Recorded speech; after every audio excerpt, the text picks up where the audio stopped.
Welcome back to Artificial Antics, where Rico and Mike will talk about the implications and opportunities around artificial intelligence, machine learning, and deep learning. On today's episode, AI in Everything, we talk to Wendy Reeves of the human side of AI about the opportunities, risks, and ethical concerns around AI omnipresence. Hey everybody, this is Mike from Artificial Antics. Got another great episode for you folks. Today I've got Wendy from the human side of AI back on the show. We're really excited to talk about how AI is built into everything these days, and what does that mean, right, for our worlds, and what should we be watching out for? And that means on the opportunity side and on the concern side. So with that, I'll pass it over to you, Wendy. Hey, Mike. I'm so happy that we have this time together. So, ladies and gents, thank you, anybody who's watching the replay here. If you have any questions or anything, please reach out to Mike or myself. But, as we've mentioned, the human side of AI and artificial antics are very closely aligned in our pursuit of knowledge and more so on the artificial antics side, what everybody's doing out there with AI and how to use AI responsibly. And Mike, much more so because he does his weekly newsletter called AI Bytes that you can find on antics.tv. And we've aligned our human side of AI with artificial antics, and he's kind of become our primary podcaster. So Mike and I have already done one episode together. He's also interviewed a number of our co-founders, including Tim Hayden of Brain Trust. And we have decided, I think, every other week we're doing a Monday Zoom at 11 a.m. EDT. And we've decided we're going to record these and drop them every other Monday at 11 a.m. and maybe send you out a little teaser over the weekend, but then we're going to still have a clubhouse room on the alternate weeks on Wednesday at 11 a.m. And that said, we're going to do one of these partnership things, artificial antics and human side of AI. We're going to try to do once a month. So we'll alternate a featured guest on maybe a second week, and then on the fourth week, we'll drop another artificial antics and human side of AI collaboration. So that said, we have different vantage points, Mike and I. So I thought it would be beneficial for you guys because we discussed certain things, but I'm really not I don't want to say an expert because there are no experts in AI, right, but an AI enthusiast. We're both AI enthusiasts, but there are so many people much more embroiled in AI adoption, usage, et cetera, than I am. I'm super high level.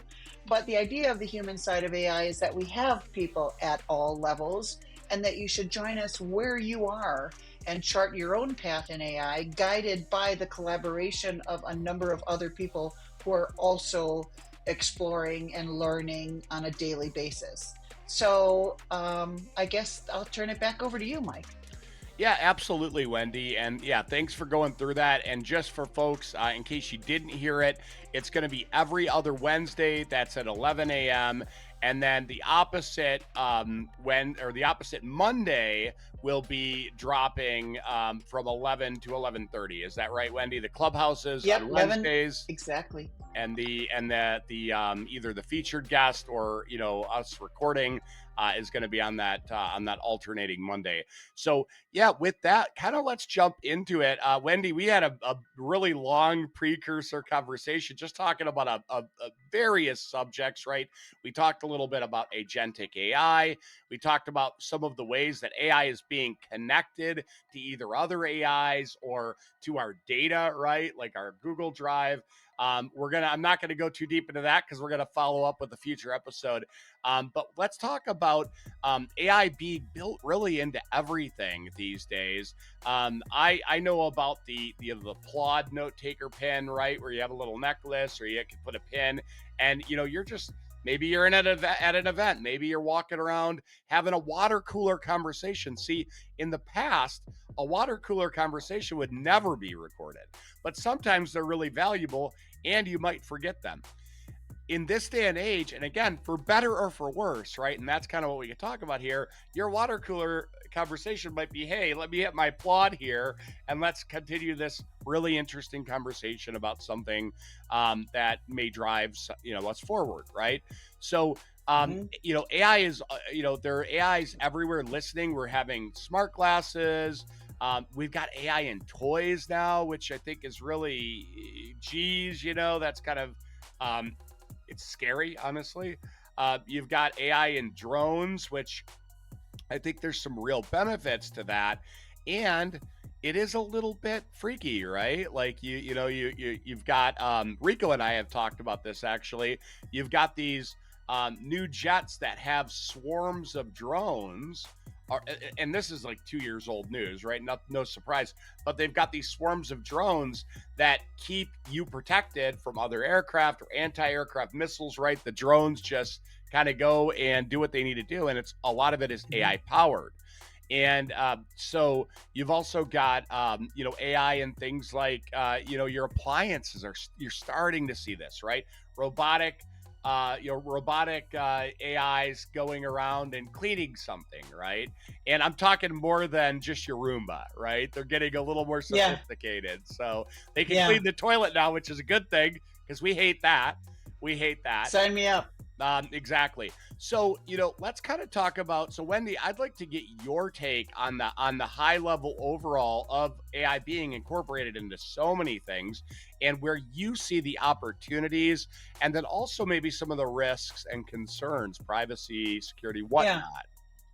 That's a great idea because, like I say, I'm such a novice. Is that the right word? And I hear bits and pieces, like things that I read, especially in LinkedIn. That's my kind of preferred place to absorb the best content, in my opinion. And I see so many enthusiasts, so many really, really knowledgeable people sharing things that are a little bit too detailed for me now. I don't understand all of it yet, but I'm definitely on that path. And conversations like this, I think, will help us, those of us that don't know that much, to further our knowledge, right? Because collaboration is the thing.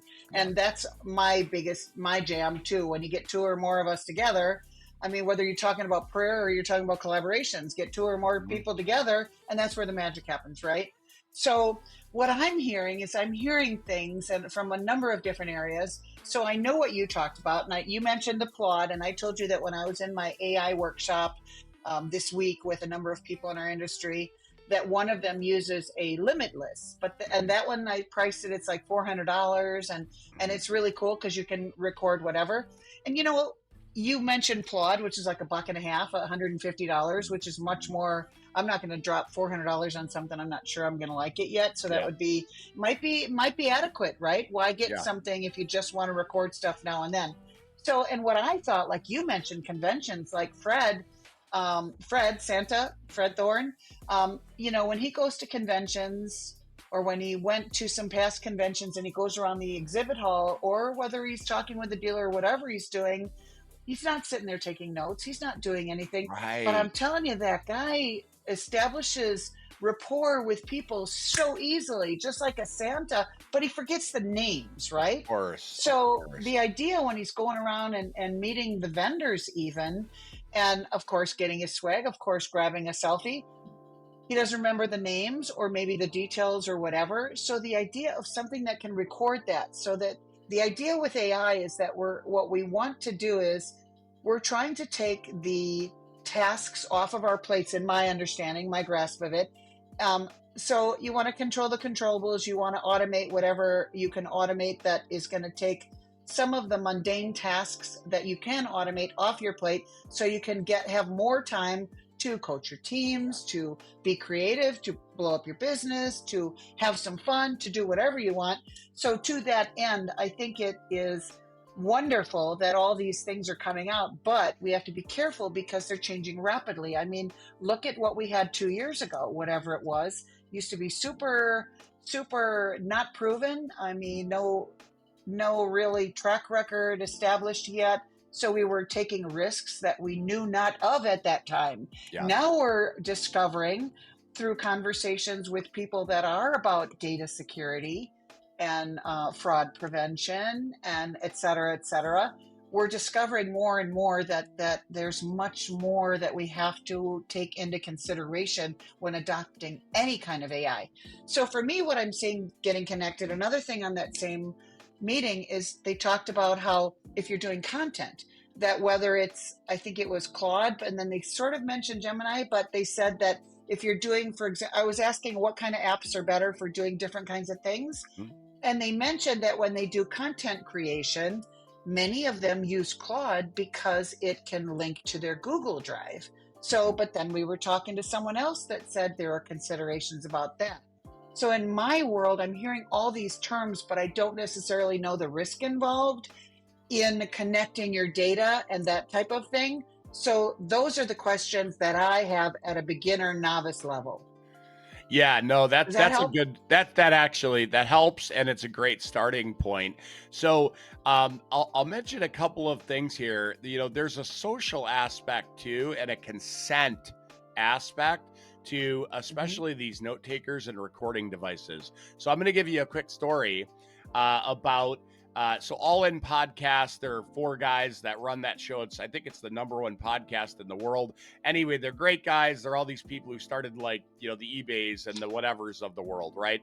Mm-hmm. But the one guy was talking about how he was at an event and he's sitting there with, you know, other business people at a table, and somebody came up to him and he saw the pin on his, you know, jacket or whatever, and he knew what it was. And the guy comes up, starts talking to him, and says, "Oh, do you mind if I, you know, record this?" And I think the guy's name is Jason. And he's like, "Well, that depends. Do you mind if I punch you in the face?" You know what I mean? Because sometimes people aren't real open, and these are tech forward people. But it's like, do you really need to record everything? You know, there's an attitude, there's a stigma around it still.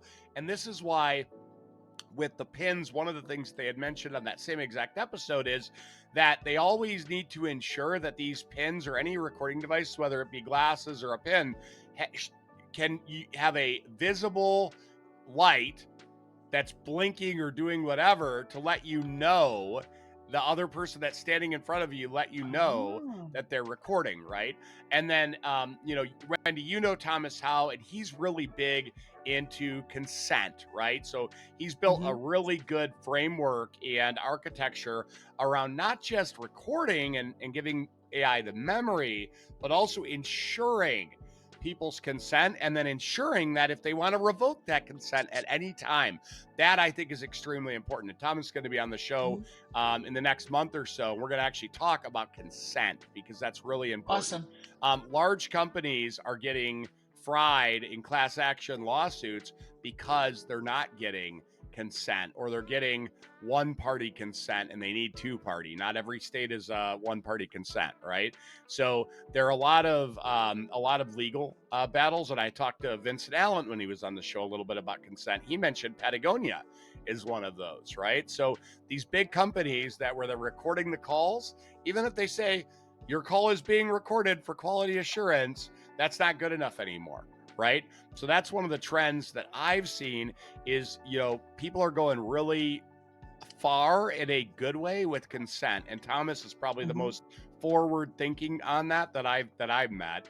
You know, Awesome. now let's talk a little bit about you know, AI and toys. What are your thoughts there and some of the concerns, right? Because that's starting to be a thing, right? What are your thoughts?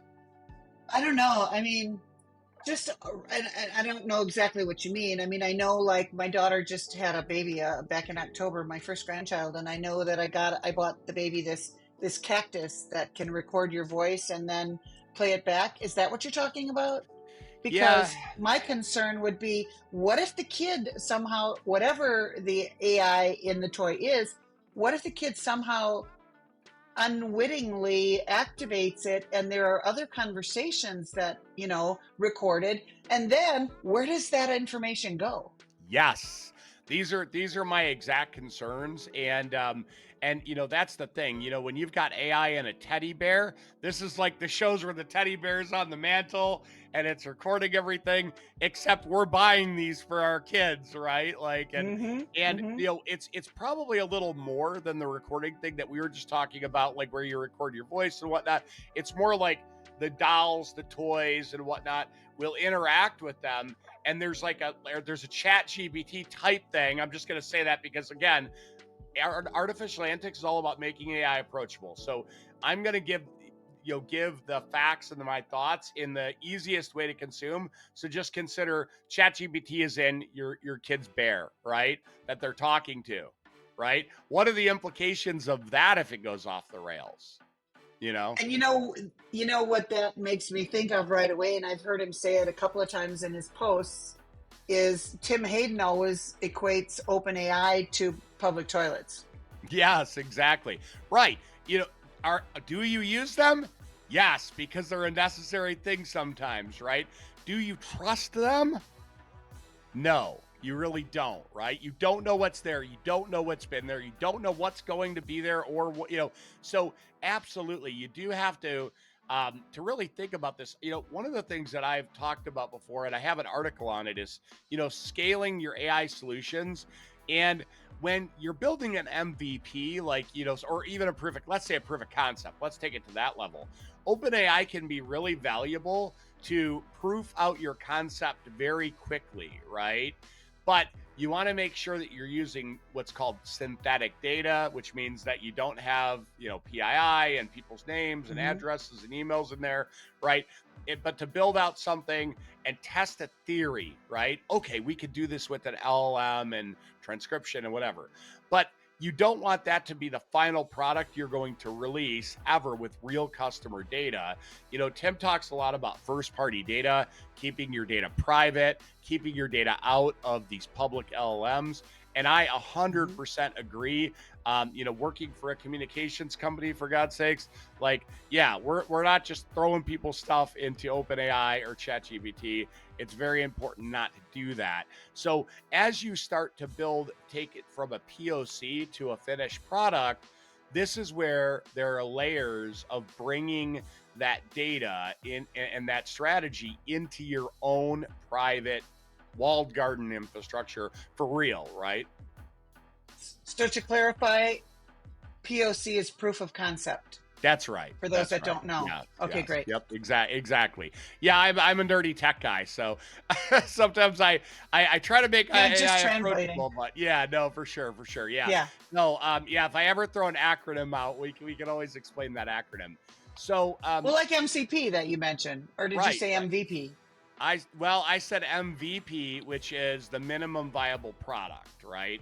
So yeah, so this is like with software.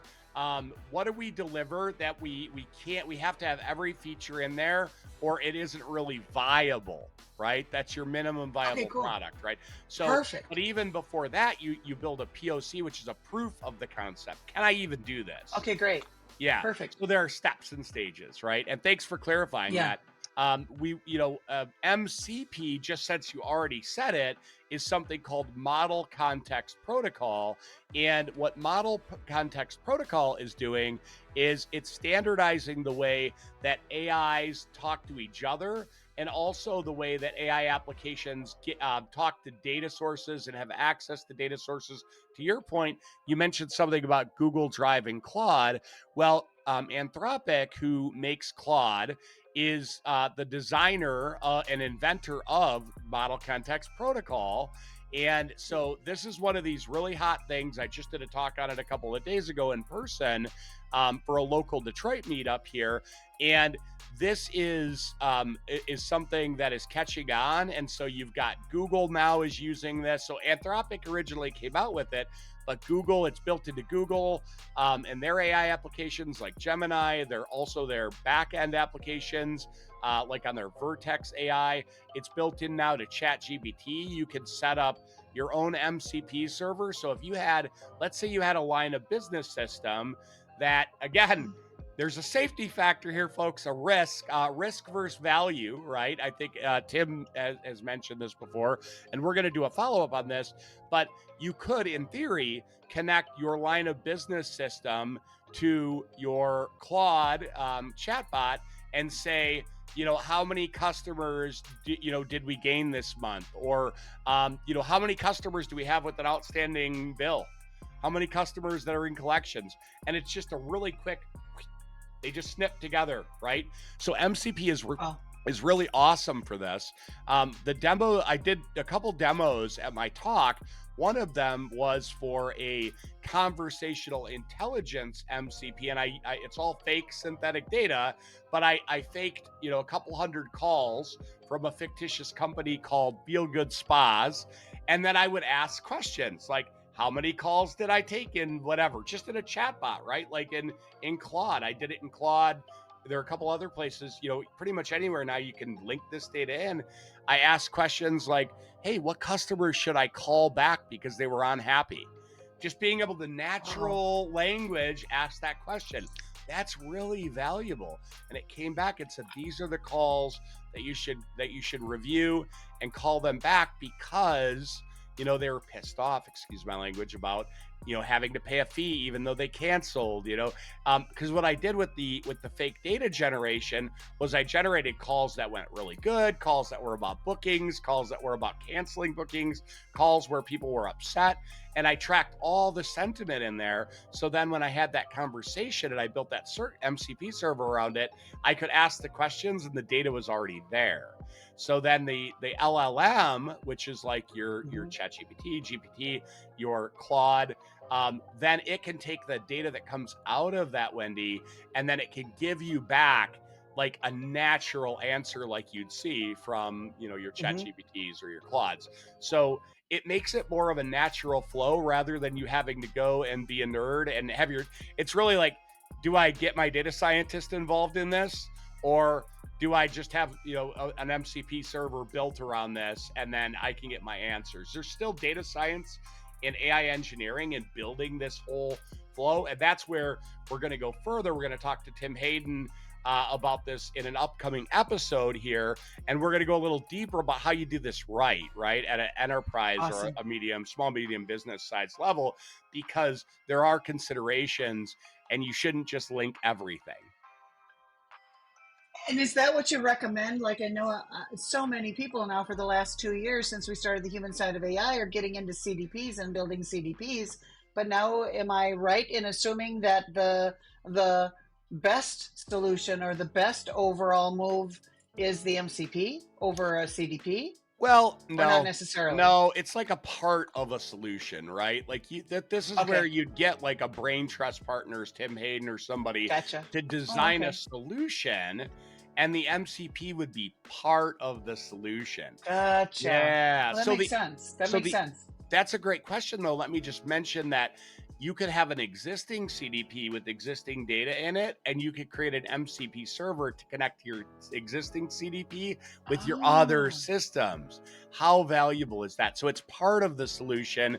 It's sort of like the hub with a lot of different spokes that can come into it, right? perfect. So, Okay. yeah, yeah.